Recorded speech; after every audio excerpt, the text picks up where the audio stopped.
Hello, नमस्कार बच्चों। ई lecture की श्रृंखला में हम लोग पिछले लेक्चर में मांग की कीमत लॉज के बारे में चर्चा कर रहे थे और हम कीमत लॉज की श्रेणियों के बारे में बात कर रहे थे, जहां हमने 3 प्रकार की श्रेणियों की चर्चा कर चुके थे। आज हम उसके आगे चौथी और 5वीं प्रकार की श्रेणी की बात करेंगे। नंबर 4 प्रकार की श्रेणी है, इसे हम इकाई से अधिक लोचदार मांग कहते हैं। इकाई से अधिक लोचदार मांग वह है जिसमें कीमत में जितने प्रतिशत परिवर्तन होता है, मांग की मात्रा में उससे अधिक प्रतिशत परिवर्तन होता है। उदाहरण के लिए इस चित्र में देख सकते हैं कि जब वस्तु की कीमत P से कम होकर T हो जाती है, तब उसकी मांग M से बढ़कर N हो जाती है, जो कि कीमत की तुलना में ज़्यादा है। अर्थात यहाँ मात्रा का परिवर्तन कीमत के परिवर्तन की तुलना में अधिक है। इसे इकाई से अधिक लोचदार मांग कहते हैं। नंबर 5वीं, इकाई से कम लोचदार मांग। किसी वस्तु की मांग इकाई से कम लोचदार तब होती है जब उसकी कीमत में होने वाले प्रतिशत परिवर्तन की तुलना में मांगी गई मात्रा में प्रतिशत परिवर्तन कम होता है। जैसा कि हम इस चित्र के द्वारा इसे बता सकते हैं कि हमने OX अक्ष के ऊपर वस्तु की मात्रा ली है, OY अक्ष के ऊपर वस्तु की कीमत ली है। हमारा DD मांग वक्र है।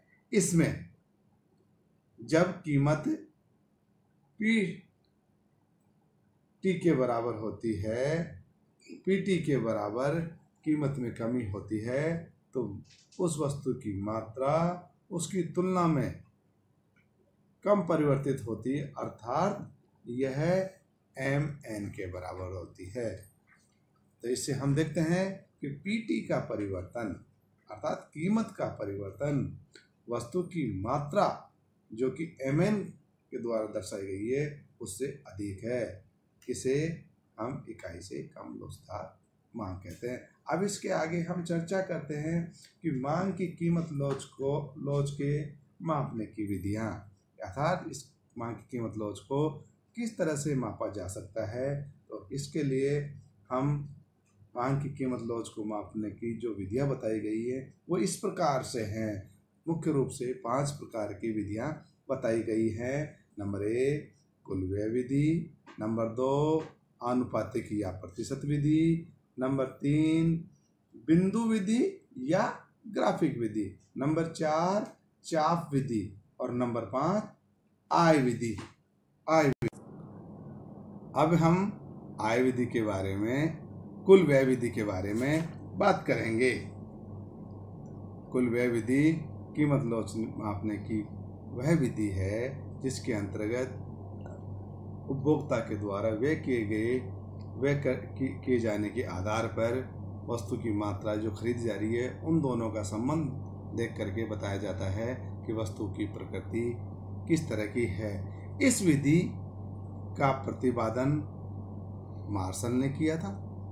इसके अनुसार मांग की लॉज को मापने के लिए यह मालूम करना चाहिए कि किसी वस्तु की कीमत में परिवर्तन होने से उस पर किए जाने वाले कुल व्यय में कितना परिवर्तन किस दिशा में होता है।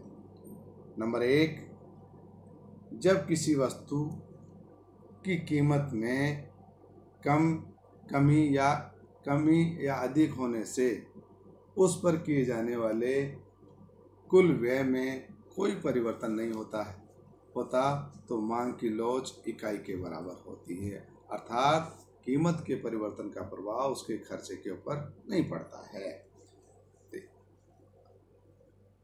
नेक्स्ट, जब किसी वस्तु की कीमत कम होने पर कुल व्यय बढ़ जाता है और कीमत के बढ़ने पर कुल व्यय कम हो जाता है, अर्थात कीमत में होने वाले परिवर्तन से विपरीत दिशा में व्यय में परिवर्तन होता है, तो मांग की लॉज इकाई से अधिक होती है। अर्थात कीमत का परिवर्तन और वस्तु पर होने वाले व्यय का परिवर्तन यदि विपरीत दिशा में पाया जाए तो इसे इकाई से अधिक लॉज कहते हैं। नेक्स्ट है, जब किसी वस्तु की कीमत में कमी होने पर कुल व्यय भी कम होता है तथा कीमत में वृद्धि होने से कुल व्यय में भी वृद्धि होती है, तो उस वस्तु की मांग की लॉज इकाई से कम होती है।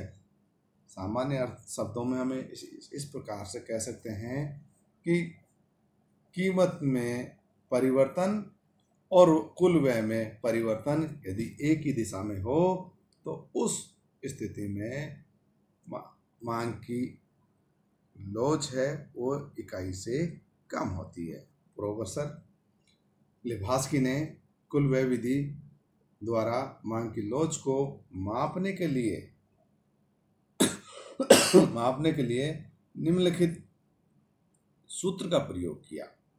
इस सूत्र के अनुसार इलास्टिसिटी ऑफ डिमांड अर्थात ED equal to 1 minus delta EX oblique या भाग X डेल्टा P होता है। यहाँ ईडी मांग की कीमत लॉज, डेल्टा EX व्यय में परिवर्तन, X वस्तु की प्रारंभिक मात्रा और डेल्टा P कीमत में परिवर्तन के सूचक हैं। डेल्टा P को हम प्रारंभिक कीमत माइनस नेक्स्ट कीमत के रूप में भी दिखा सकते हैं, जैसे P1 minus P2 equal to delta P। एक उदाहरण के रूप द्वारा भी इसे हम समझा सकते हैं। मान लिया जाए P इक्वल टू 10 और P1 इक्वल टू 20 है, X1 इक्वल टू 60 और X2 इक्वल टू 50 है, तो EX बराबर होगा 10 इंटू 60 इक्वल टू 600 और X1 होगा 20 इंटू 50 इक्वल टू 1000।